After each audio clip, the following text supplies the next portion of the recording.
Hi guys, welcome back to Auto Expert Reviews. So recent గా నేను హైదరాబాద్ లో petrol కొట్టించుకునేటప్పుడు petrol price around 110 rupees per litre గా ఉంది. ఎంతకాలం పెట్రోల్ ని ఈ రేట్ కి నింపించుకుంటున్నందువలన నాకు ఈ ప్రైస్ చాలా నార్మల్ గా అనిపిస్తుంది.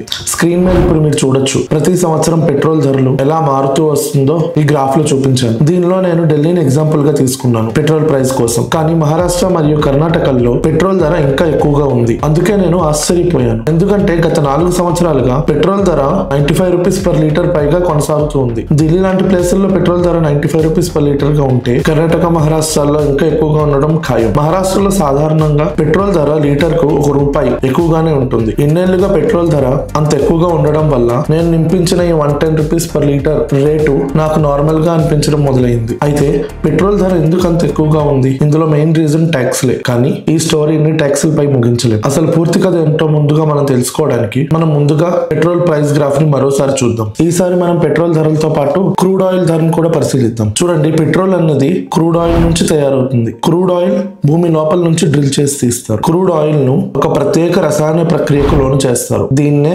రిఫైనింగ్ అంటారు. రిఫైనింగ్ తర్వాత అందులో నుంచి పెట్రోల్, డీజిల్, కిరోసిన్ లాంటి ప్రొడక్ట్స్ ప్రొడ్యూస్ అవుతాయి. వాటిని మనం పెట్రోలియం ప్రొడక్ట్స్ అని అంటాం. క్రూడ్ ఆయిల్ ఖరీదైనది అయితే పెట్రోల్ కూడా ఖరీదైనది. కానీ ఈ గ్రాఫ్ ని ఇంకోసారి మళ్ళీ జాగ్రత్తగా చూడండి. ఈ orange colour line crude oil ధరను సూచిస్తుంది మరియు బ్లూ లైన్ పెట్రోల్ ధరను సూచిస్తుంది. 2020లో క్రూడ్ ఆయిల్ ధర 30% కన్నా ఎక్కువ పడిపోయింది. కానీ పెట్రోల్ ధర ఏమైంది? అది ఆశ్చర్యకంగా పెరిగింది. 2023లో కూడా క్రూడ్ ఆయిల్ ధర 15% తగ్గినా పెట్రోల్ ధర మళ్ళీ పెరిగింది. అసలు 2014 నుంచి 2018 వరకు చూసుకుంటే ఫ్యూయల్ ధరలు పెరగడంతో పాటు సామాన్య ప్రజలపై భారంగా మారాయి. పెట్రోల్ ధరకు క్రూడ్ ఆయిల్ ధరతో చాలా ప్రాముఖ్యమైన సంబంధం ఉందని అనిపించదు. కారణం ఏంటంటే క్రూడ్ ఆయిల్ ధర మొత్తం తగ్గుతూ ఉంటే పెట్రోల్ ధర మాత్రం క్రమంగా పెరుగుతూ ఉంది. అసలు ఎందుకు క్రూడ్ ఆయిల్ చీప్ గా ఉన్నా అందులో నుంచి తయారయ్యే పెట్రోల్ కాస్ట్లీగా ఉంది? దీనికి సమాధానం ట్యాక్స్లోనే ఉంది. కానీ సమస్య ట్యాక్స్ కన్నా పెద్దది. గవర్నమెంట్ ఈ ట్యాక్స్ ని ఎలా అమలు చేస్తుంది అన్నదే ఇక్కడ అసలు విషయం. ఇప్పుడు క్రూడ్ ఆయిల్ ప్రైస్ చూద్దాం. ప్రస్తుతం క్రూడ్ ఆయిల్ ధర $77 ప్రతి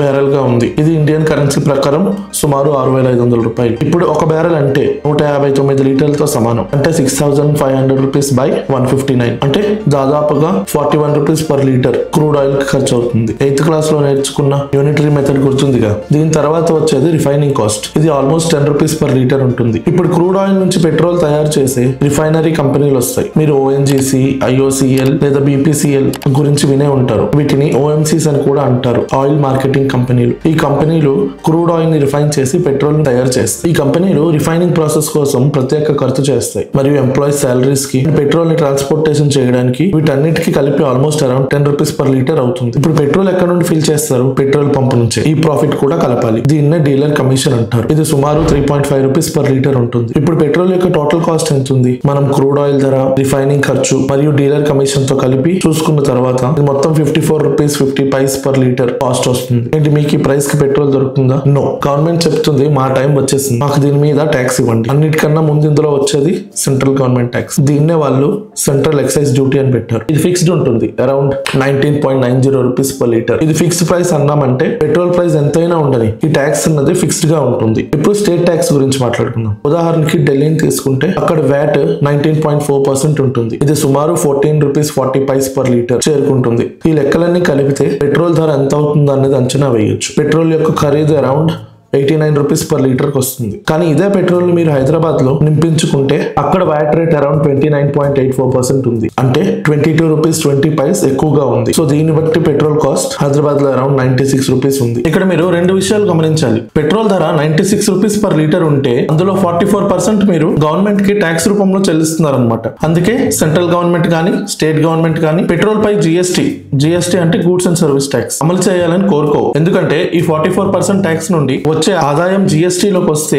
కేవలం 28% కి తగ్గిపోతుంది. ఇప్పుడు మీరు ట్యాక్స్లు ఎలా పెట్రోల్ ధరను నియంత్రించడానికి ఉపయోగపడుతున్నాయో చూసారు. సెంట్రల్ గవర్నమెంట్ ఈ ట్యాక్స్లను ప్రజల వినియోగాన్ని తగ్గించేందుకు లేదా పెంచేందుకు ఎలా ఉపయోగిస్తుందో ఇప్పుడు చూద్దాం. పెట్రోల్ పై ఎక్సైజ్ డ్యూటీ కూడా ఉంటుంది. ఇది ప్రస్తుతం సుమారు 19 రూపీస్ 90 పైస్ పర్ లీటర్ ఉంది. కానీ ప్రభుత్వం ఈ డ్యూటీని కాలానుగుణంగా మార్చుతూనే ఉంటుంది. ఉదాహరణకు ఇప్పుడు excise duty 19 rupees 19 paise per litre మాత్రమే ఉంది. కానీ 2021లో ఇది 27 రూపీస్ 90 పైస్ పర్ లీటర్ వరకు ఉంది. అండ్ 2020లో లో ఇది 33 రూపీస్ పర్ లీటర్ గా ఉంది. ఇక్కడే మనకు ఒక ప్రశ్న వస్తుంది. మీకు గ్రాఫ్ లో చూపించినట్టు క్రూడ్ ఆయిల్ ప్రైస్ అయితే తగ్గుతూ ఉంది, బట్ పెట్రోల్ ప్రైస్ కాదు. ఇలా ఎందుకంటే ఎప్పుడైతే పెట్రోల్ ప్రైస్ తగ్గుతుందో గవర్నమెంట్ దాని మీద ట్యాక్సెస్ పెంచేస్తారు. ఎప్పుడైతే సామాన్య ప్రజలు 100 రూపీస్ పర్ లీటర్ ఫిక్స్ అయిపోయారో అసలు ప్రైస్ ఎందుకు తగ్గించాలి? ప్రభుత్వం పెట్రోల్ ధరను నియంత్రించేందుకు ట్యాక్సులు ఎలా ఉపయోగిస్తుందో మరియు క్రూడ్ ఆయిల్ చౌకగా ఉన్నప్పటికీ దాని ప్రయోజనాన్ని సామాన్య ప్రజల వరకు ఎందుకు తీసుకురాదో ఇప్పుడు చూద్దాం. దీనికి చాలా రీజన్స్ ఉన్నాయి. మీరేమనుకుంటున్నారో కింద కమెంట్ సెక్షన్ లో చెప్పండి. ఇప్పుడు గవర్నమెంట్ చెప్పే రీజన్ ఏంటో చూద్దాం. క్రూడ్ ఆయిల్ ధరలు చాలా వాలటైల్ గా ఉంటాయి. గవర్నమెంట్ ఏం చెప్తుందంటే క్రూడ్ ఆయిల్ ధరలు ఎప్పుడు పెరుగుతాయో చెప్పలేము, అందుకే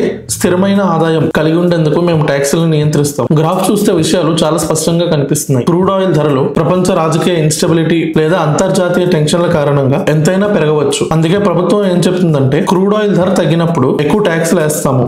దానివల్ల తర్వాత అంతర్జాతీయంగా ధరలు పెరిగినా ఇండియాలో పెట్రోల్ ధర అనుకున్నంత త్వరగా పెంచకుండా నియంత్రించవచ్చు. ఉదాహరణకు 2022లో క్రూడ్ ఆయిల్ ధర $71 పర్ బ్యారెల్ నుండి $100 పర్ బ్యారెల్ వరకు పెరిగింది. అప్పుడు గవర్నమెంట్ ట్యాక్స్ ను తగ్గించింది. దీని ఫలితంగా పెట్రోల్ ధర ఎక్కువగా పెరగకుండా స్టేబుల్ గా ఉంచింది. దీనికి గల కారణం ఇండియాలో ఫ్యూయల్ ధరల ప్రభావం చాలా ఎక్కువగా ఉంటుంది, ఎందుకంటే ఇది ఇతర వస్తువుల ధరలపై కూడా ప్రభావం చూపుతుంది. ప్రభుత్వం ట్యాక్సుల ద్వారా అంతర్జాతీయ ధరల పెరుగుదల ప్రభావాన్ని ప్రజలపై తగ్గించే ప్రయత్నం చేస్తుంది. భారతదేశ ఆర్థిక వ్యవస్థ క్రూడ్ ఆయిల్ పై చాలా ఎక్కువగా ఆధారపడి ఉంటుంది. పెట్రోల్ లేదా డీజిల్ ధరలు పెరిగితే దాని ప్రభావం గ్రాసరీల మీద, రోజువారీ వస్తువుల మీద పడుతుంది. ఇదే ద్రవ్యోల్బణానికి కారణం, అదే ఇన్ఫ్లేషన్. ఇది ఒక సామాన్య వ్యక్తికి నేరుగా ప్రభావం చూపుతుంది. అందుకే ప్రభుత్వం పెట్రోల్ ధరను స్థిరంగా ఉంచడానికి ప్రయత్నిస్తుంది. పెట్రోల్ మరియు డీజిల్ పై ట్యాక్సులకు ప్రభుత్వం చెప్పే ఒక ముఖ్యమైన కారణం. ఇది ప్రభుత్వం కోసం ఒక పెద్ద ఆదాయ వనరు. వాస్తవానికి ప్రభుత్వానికి వచ్చే మొత్తం ట్యాక్స్ కలెక్షన్స్ లో 14.2% కేవలం పెట్రోలియం ఉత్పత్తులపై ట్యాక్సుల ద్వారా వస్తుంది. ఇదే కారణం ప్రజలకు సౌలభ్యం కలిగించేందుకు పెట్రోల్ పై జీఎస్టీ అమలు చేయాలని ప్రభుత్వం ఆసక్తి చూపడం లేదు. జీఎస్టీలోకి వస్తే ట్యాక్సులు తగ్గిపోతాయి, దాని ద్వారా ఆదాయం కూడా తగ్గిపోతుంది. We want the GST to include petrol and diesel, but it's up to the states. Government కి పెట్రోల్ పై జీఎస్టీ పెట్టే ఆలోచన లేదు, కానీ సెంట్రల్ గవర్నమెంట్ ని మీరు అడిగితే పెట్రోల్ తక్కువకి కావాలంటే స్టేట్స్ తమ ట్యాక్స్ తగ్గించాలి. మేము కూడా జీఎస్టీలో పెట్రోల్ మరియు డీజిల్ ని చేర్చాలని అనుకుంటున్నాం, కానీ ఇది స్టేట్స్ నిర్ణయంపై ఆధారపడి ఉంటుంది అని చెప్తుంది. మరోవైపు స్టేట్ గవర్నమెంట్ ని ఇదే విషయం అడిగితే వాళ్ళు సెంటర్ తమ ట్యాక్స్ ను తగ్గిస్తే పెట్రోల్ ధర తగ్గుతుంది అంటారు.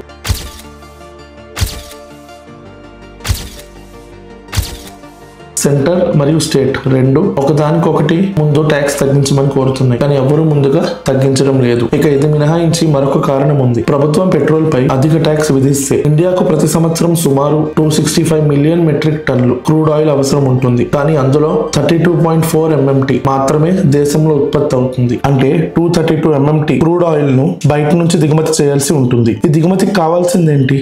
మనకి $US అవసరం అవుతాయి, ఎందుకంటే క్రూడ్ ఆయిల్ ఇతర దేశాల నుంచి కొనాలి అనుకుంటే విదేశీ కరెన్సీతో పేమెంట్ చేయాల్సి ఉంటుంది. ఇప్పటి వరకు మన దగ్గర ఉన్న సమస్య ఏంటంటే $US లోపం. ఈ డాలర్ల కొరత మన భారతదేశానికి ఎప్పటి నుంచో ఉంది. ఇది ఎప్పటి వరకు అయితే మనం మన ఎగుమతులు పెంచుకోమో అప్పటి వరకు ఈ సమస్య మనం వెంటాడుతూనే ఉంటుంది. అంటే క్రూడ్ ఆయిల్ దిగుమతులపై మనం ఖర్చు చేసే డాలర్లు మన ఎగుమతులపై ఆదాయం పెరిగితే తగ్గుతాయి. అందుకే ఎగుమతులు పెంచడం చాలా ముఖ్యం. ఈ పరిస్థితి టెక్నికల్ గా కాస్త క్లిష్టమైన, ఇది ఎంతసేపు కొనసాగుతుందో అనేది మన ఆర్థిక వ్యూహంపై ఆధారపడి ఉంటుంది. ఇప్పుడు మీరు అనొచ్చు, సరే మీరు చెప్పినట్లుగా అంతర్జాతీయ క్రూడ్ ఆయిల్ దిగుమతికి డాలర్లు అవసరం అవుతాయి, అయితే మన దేశ కరెన్సీ INR డాలర్ తో పోలిస్తే బలహీనంగా మారుతుంది. దీనివల్ల సమాన క్రూడ్ ఆయిల్ కోసం మనం అత్యధిక మొత్తం రూపాయలను చెల్లించాల్సి వస్తుంది. ఇక్కడ ప్రభుత్వం ట్యాక్స్ తగ్గించేది కూడా పెట్రోల్ వినియోగం పెరిగే దిశగా ఉంటుంది, ఎందుకంటే పెట్రోల్ ధరలు తక్కువ అయితే ప్రజలు పెట్రోల్ ని ఎక్కువగా ఉపయోగిస్తారు. అయితే ఇది క్రూడ్ ఆయిల్ దిగుమతులు పెంచడానికి దారి తీస్తుంది. దానివల్ల డాలర్ ఖర్చు పెరుగుతుంది మరియు భారత రూపాయి మరింత బలహీనపడుతుంది. ఫలితంగా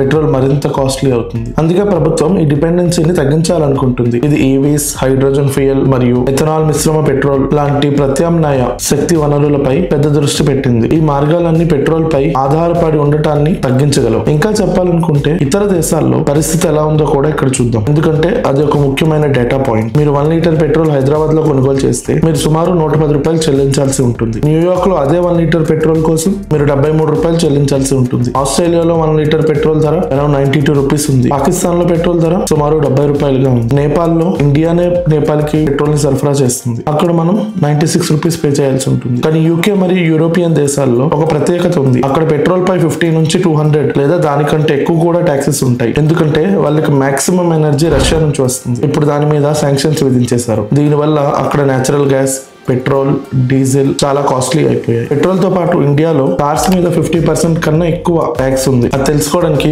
ఈ వీడియో చూడండి. ఇన్ కేసు ఇక్కడ లేకపోతే కింద డిస్క్రిప్షన్ లో లింక్ ఇస్తాను, అక్కడ నుంచి వెళ్ళి చూడొచ్చు. అదండి విషయం. ఈ వీడియో మీకు నచ్చినట్లయితే వెంటనే ఈ వీడియోకి లైక్ కొట్టి పక్కనే ఉన్న మన ఛానల్ సబ్స్క్రైబ్ చేసుకొని గంట కొట్టండి. That's it. See you all in the next video. Until then, bye bye.